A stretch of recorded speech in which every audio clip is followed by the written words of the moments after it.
It's the evening of December 3, and if you notice this first, I don't know, 35 to 38 feet of train rail is getting prepped for embedment. What's that mean? It means this is all going to be encapsulated in pavers. So I'm taking my paver delivery tomorrow. I have a really nice wet saw here that we'll be using to cut our pavers. In fact, I'm having a supply issue, so we're getting 24 by 24 inch capstones, and we're cutting them into pavers. So not all of them, but the 6x9s. Anyway, getting back to here, I'm prepping. So what I did was, initially it was suggested that I just embed them and not worry about rust and them wearing down over time. But the bigger concern that I have has to do with vibration and continuously being encapsulated in water. So what I've done is I've taken a wire wheel and I have brushed all the surface rust off of the track, and I'm using a traditional waterproof, water-based caulk to fill the gap between the concrete and the steel.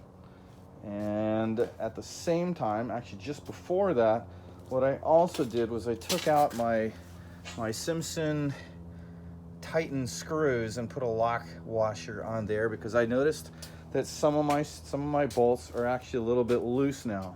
So when I put them on initially, I didn't tighten them all the way down, thinking a little bit of looseness would be okay, so that as the track expands on a hot day, that there would be enough movement. But I feel that it's going to move when it wants to, regardless of how hard I tighten these down. So I took them all out and put lock washers in as well. So this first section is what I hope to get done, at least embedding it into pavers this weekend.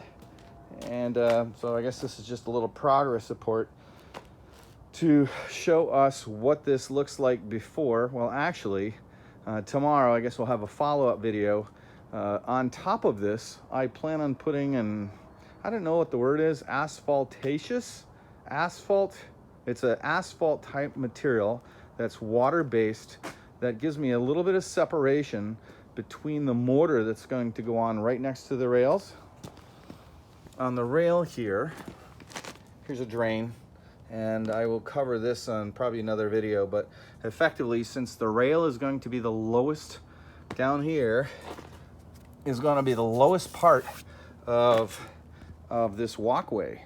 So I need a way for the water to get out. Otherwise, I'm just going to have a lake flush with the rail, because there won't be any other way for the water to get out. So, but anyway, getting back to here, since my pavers actually only come about 1/8 of an inch away from the rail on this side, but 3/4 of an inch away on the right side, on the inside, that's because the flange, the part that actually holds the train wheel in place, I need 3/4 of an inch on the inside, but I don't need anything on the outside. So when we mortar this paver into place, the mortar is actually going to ride. The mortar will actually sit right on top of the rail. So I mean, I can try to have the mason hold it back, but it's really unlikely. So what I'm really looking for is some kind of flexible barrier between the rail and between the paver.